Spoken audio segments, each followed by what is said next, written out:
Now I thought this scene puzzles me. I don't really understand the significance of it, but there is like a snowmobile on the left there or something, and this looks like some sort of like forested, like snow covered mountaintop or something.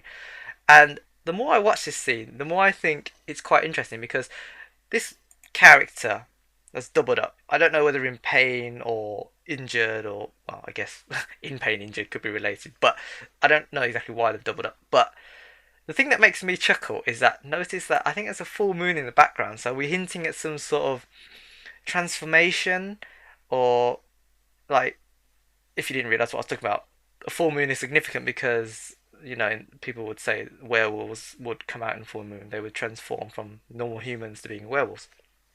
So that's why I mentioned the moonlight. And so, is this person not not transforming because of the moonlight? Don't get me wrong. I'm not saying they're a werewolf, but is this person in pain because something's gone wrong with the cybernetics that have been implanted? I'm assuming this person has cybernetics. I mean, you can't really tell, but I mean, it could be the arms and whatnot. Um, so could it be malfunctioning, or could something or someone be trying to hack into their systems? I mean, I don't really know how these cybernetics are linked to the humans, but there must be some sort of control, uh, electronic control, connected to the mind, and so maybe that's being hacked or whatever. Before it starts pushing back. And obviously, he mentions there about technology pushing back, so maybe it's AI controlled, and AI has taken over the cybernetics. Bit of Terminator thing going on here. I don't know. Notice that the weapon is the same here, and this guy, I'm assuming, is one of the main characters. He's about to dome an enemy who's sitting in a chair or something. I don't know. Now, this scene here, blink and you'll miss it. There we go. So there's a lot of dead bodies, and then it has a close up. Ah, there we go. Has a close up of this. I don't know. It looks like a human, but he's all melty. He's like his flesh is just dissolved or something, and it's just freaky as hell. But I mean, just look at it. Ugh.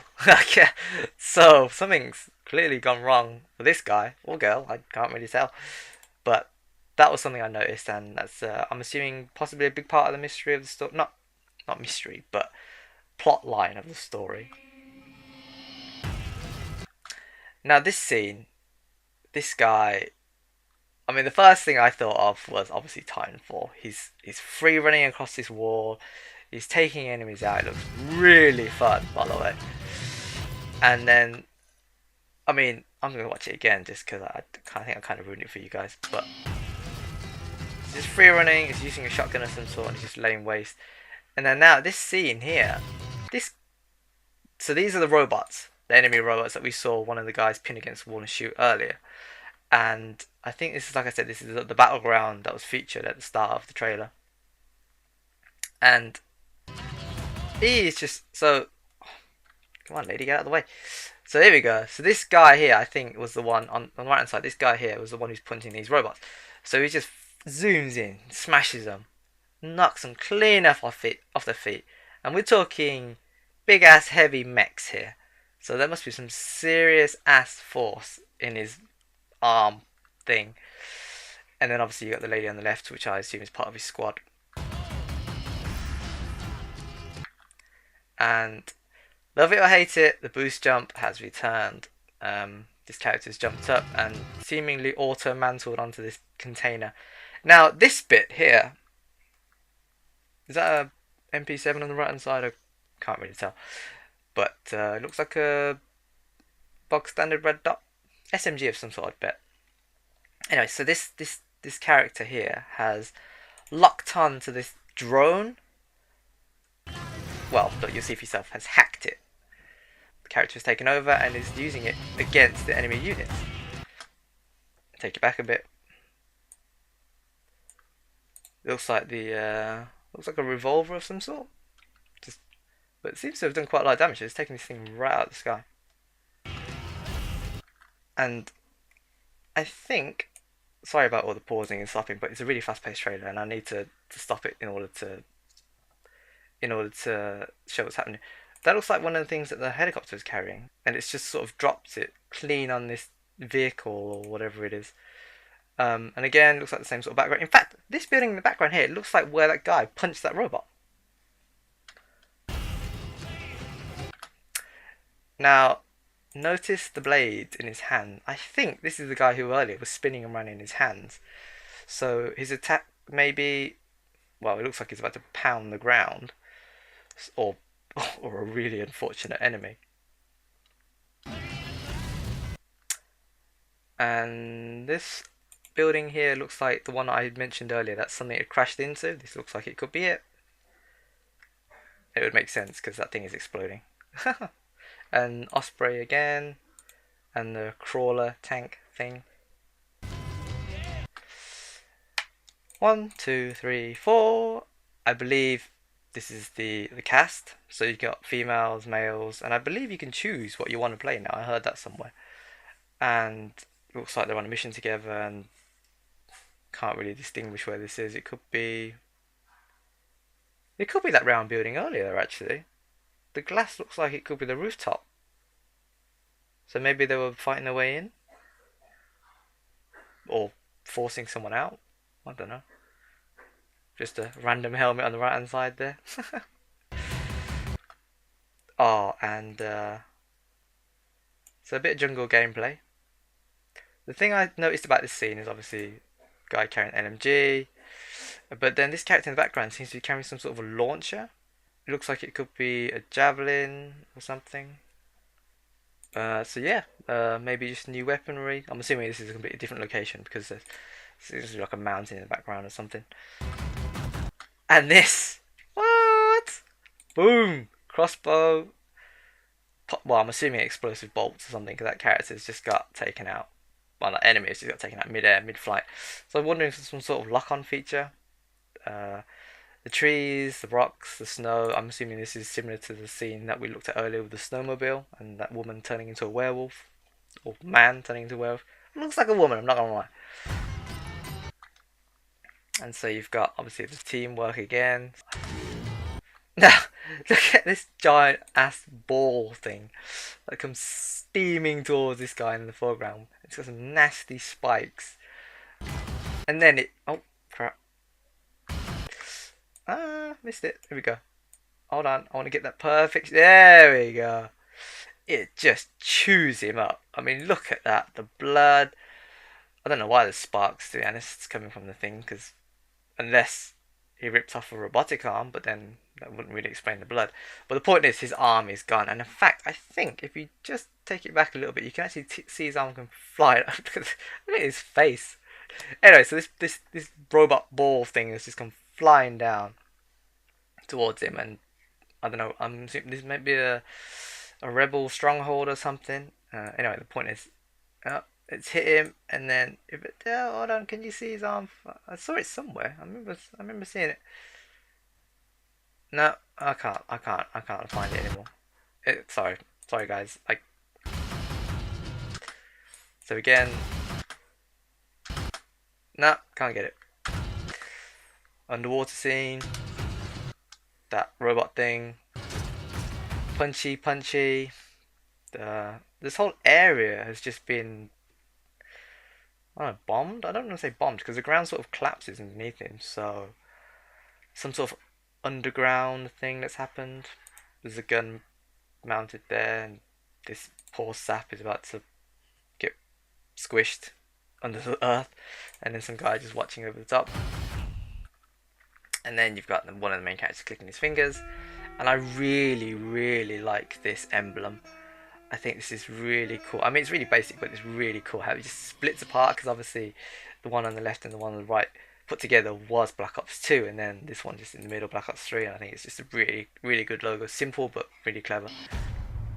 And then obviously Black Ops 3, and then you've got the guy with the two guns left and right. So that's sort of trademark Treyarch sort of thing. You know, the cover's always some guy sitting like that with a weapon or something. Well, not always on the covers, but that's their promo, angle. That's what they do. And and so apparently the game is going to release on the 6th of November this year. even though it does say 11/6, which in the UK is the 11th of June. So, whatever for all intents and purposes, and it does say the 6th of November. And then we see this zombies. I know a lot of people just absolutely adore zombies, and I do like zombies. I mean, I don't love it as much as some people do. Some people absolutely love it, but zombies is a big part of Treyarch's title, and some would argue the reason why they love Treyarch so much. But um, yeah, obviously, what with Exo Zombies being Advanced Warfare now, it's kind of not their sole thing anymore, which is I think is a bit of a shame, to be honest. I prefer it when each developer has its own co-op thing. Like obviously in Modern Warfare, you had the Spec Ops missions, which were fun, but there were flaws in that because of the matchmaking and just it required more communication than what public players are used to, perhaps. And then obviously, Treyarch has zombies, and then eventually, Ghosts had Extinction, which again was fun, but you couldn't play that one map over and over again. And then that survival mode wasn't all that. And then Advanced Warfare had Exo Survival, which was meh. I don't know. I mean, I played it a bit, and it's just not all that. But anyway, the point is, so zombies is back because Treyarch is back, and let's hope it's good. Let's hope it's fun. I just hope they expand it more than they did in Black Ops 2, which they already. I mean, they did a good job moving from Black Ops 1 to Black Ops 2. So, obviously, I'm just looking forward to playing that. Pre-order now and get And access. then to end the trailer, a nice little bombshell. Pre-order now and get access to the beta. So, apparently, there's going to be a multiplayer beta. Well, I assume it's a multiplayer beta because it'd be kind of sucky if it was something else. Well, I guess zombies would be pretty cool, but I'm assuming it's the multiplayer in general, and so they say to pre-order and get the access to the beta. But does that mean it's a closed beta, or are they going to do what Battlefield have done in the past and pre-order and you get 2 extra days of playing and then everyone else gets to play even though they haven't pre-ordered, so you feel like you've spent money for no reason or unnecessarily anyway. Um, so yeah, I mean, am I going to pre-order to get access to the beta? Probably not. Would I consider it because I want to try the multiplayer beta? Yeah, of course. I mean, who isn't tempted by this sort of thing? But I'm not in the practice of parting with money before I know what it is that I'm buying. And at this stage in the game, where we don't know anything about anything really, I mean, I've had a few snippets there that I've analysed, but in terms of multiplayer, which is quite honestly where that's the reason for pre-ordering in order to try that beta. There's nah, not just yet for me, but you know I think it's a good thing that they're introducing a beta, especially if it is for multiplayer, because a lot of people want to try these games before they buy them, and it gives the developers just a little bit more time before the game is launched to fix things up and polish, details that the community, can feed back to them about. So yeah, I think that's a really good thing, and I'm looking forward to if I get access to it, I'm looking forward to playing it, and if not, I'm I'm still looking forward to seeing what it's like see what the community can share with us. Two-player beta. Notice that it didn't actually say anything about last gen consoles, so it's on Xbox, PS4, and PC. Um, there is some rumors that this might be the first game to be only on new gen consoles, but logically, I can't see them excluding last gen because the player base on last gen is still really, really, really big. I mean, I personally have yet to upgrade to the PS4 because I'm waiting for games that I really care about. And I'm not saying that COD is one of those games, but if I play the beta and if I enjoy it, then that might be the game that sways me. But like I said, until I get more information, that's just me. But so yeah, no word on last gen consoles. And so yeah, that's it. I hope you enjoyed. And if there's anything you spotted that I didn't spot, feel free to let me know in the comment section below. I'd love to hear things that I've missed out on, or just theories that people want to discuss a bit more. And so until the next trailer, whether it be Black Ops or whatever other game that I fancy analyzing. Take care and see you next time.